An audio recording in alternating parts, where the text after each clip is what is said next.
Camping trips with my friends had always been a highlight of our summers. The laughter around the campfire, the thrill of sleeping under the stars, it was the perfect escape from the mundane. But one camping trip would forever alter the way I looked at the serene beauty of nature. We chose a remote lake deep in the woods as our destination. As night fell, we gathered around the campfire, trading stories and sharing jokes. After hours of laughter and s'mores, we decided to take a late-night swim in the lake. The moon cast a silvery glow on the water, making it look almost magical. Stripping down to our swimsuits, we waded into the cool embrace of the lake. As we splashed and swam, there was something strange out of the corner of my eye. A ripple, followed by a movement beneath the surface. My heart skipped a beat and I turned to get a better look. The water seemed to shift and churn, as if something was lurking just below. "Did you guys see that?" I asked, my voice trembling. My friends laughed. I was joking, but I knew I'd seen something, a glimpse of darkness that defied the serene beauty of the lake. Brushing off my unease, we continued our swim, but I couldn't shake the feeling of being watched. It was as if the water held a secret, something sinister that only I could perceive. I tried to push the thought from my mind, attributing it to my imagination running wild. As the night wore on, we returned to the campfire, tired from our swim.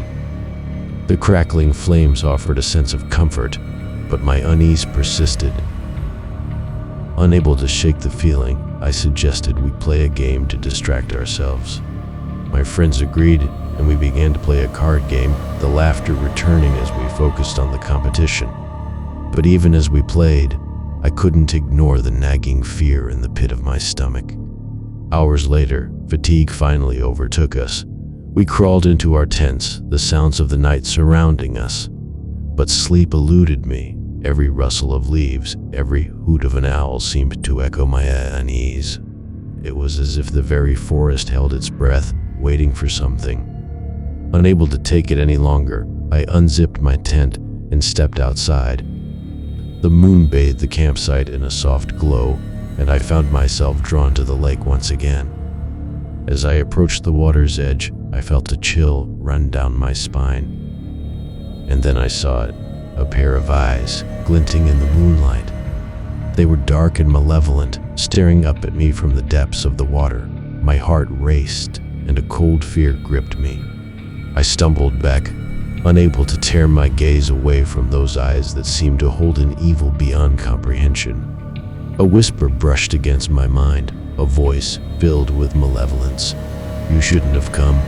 With a surge of terror, I turned and fled, my footsteps echoing through the silent woods. I dove into my tent, zipping it shut as if that thin barrier could protect me from the darkness I had witnessed. Morning came, and my friends found me shaken and pale. I told them what I had seen, the malevolent eyes that had stared up at me from the lake. They exchanged skeptical glances, attributing it to my imagination running wild in the darkness. But I knew what I had seen was real. That camping trip had shattered my perception of nature's beauty, replaced by the haunting image of those eyes that held a darkness beyond comprehension.